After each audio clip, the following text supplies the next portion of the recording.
Allô, docteur Rahamouk? C'est votre rubrique santé. Bonjour et bienvenue dans votre rendez-vous médical. On continue notre série d'épisodes sur les maladies tropicales négligées qui touchent particulièrement notre continent africain, avec aujourd'hui le thème de l'échinococose. Alors, l'échinococose, appelée couramment maladie du renard, est une zoonose provoquée par un ver plat, l'échinocoque. En Europe, il s'agit principalement d'Echinococcus multilocularis, mais il existe d'autres échinocoques parasites dans presque toutes les régions du monde. Alors, une échinococose peut être cystique ou hydatique. Causée par l'Echinococcus granulosus, elle peut être alvéolaire, elle peut être polycystique. Ces deux dernières échinococcus sont plus rares et retrouvées essentiellement en Amérique du Sud et en Amérique centrale. L'échinocoque est avalé par l'hôte. Les animaux concernés sont essentiellement des canidés, donc des chiens, pour l'Echinococcus granulosus, les renards pour le multilocularis, où la larve se transforme en adulte dans le tube digestif de l'hôte, permettant la reproduction et le relargage d'œufs par le tube digestif. L'être humain constitue le plus souvent un hôte en impasse, c'est-à-dire une impasse parasitaire. Ne permettant pas la reproduction du parasite, ce dernier traverse la paroi du tube digestif avant de s'implanter dans différents organes. En général, c'est ce qu'on appelle un kyste hydatique. C'est ce qu'on voit dans le pourtour méditerranéen ou l'Afrique du Nord, ou en zone tropicale, c'est l'échinococose alvéolaire, aussi appelée ténia du renard, qui est une maladie de l'hémisphère nord. Il s'agit de parasites différents mais apparentés.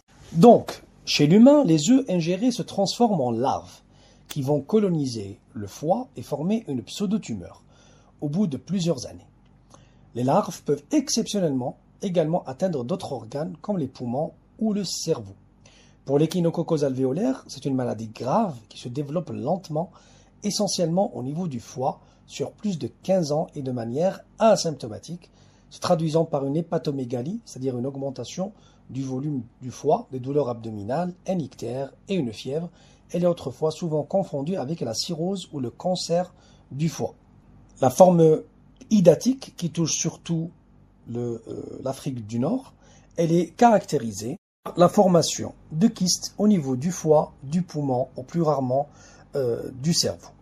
Le diagnostic peut être effectué par la détection des anticorps spécifiques du parasite dans le sang du patient, c'est une sérologie, et en cas de résultat positif est confirmé par l'imagerie médicale.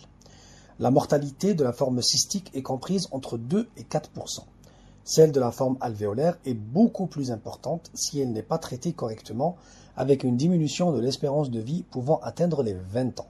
Sans traitement, la forme alvéolaire a un risque de décès de 60% à 5 ans. Pour le traitement, alors pour l'échinococose kystique, qui touche surtout l'Afrique du Nord, les kystes intacts peuvent dans certains cas être retirés chirurgicalement. Ceci est considéré comme le traitement optimal pour ce genre d'affection.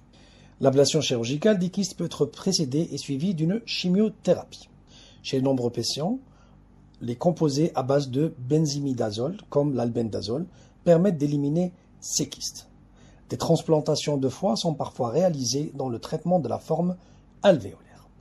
La prévention passe notamment par le fait de connaître l'existence et les modes de contamination par le parasite afin de les éviter. Le fait d'éviter d'entrer en contact avec les renards, souvent porteurs du parasite, se laver les mains s'il y en a eu un contact avec un animal et après avoir touché des végétaux qui pourraient être infestés.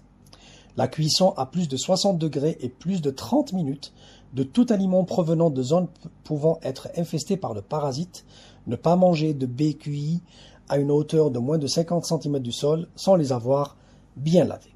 Voici pour le thème d'aujourd'hui l'échinococose, que ce soit alvéolaire ou cystique, donc touchant plus l'Afrique tropicale ou le nord de l'Afrique.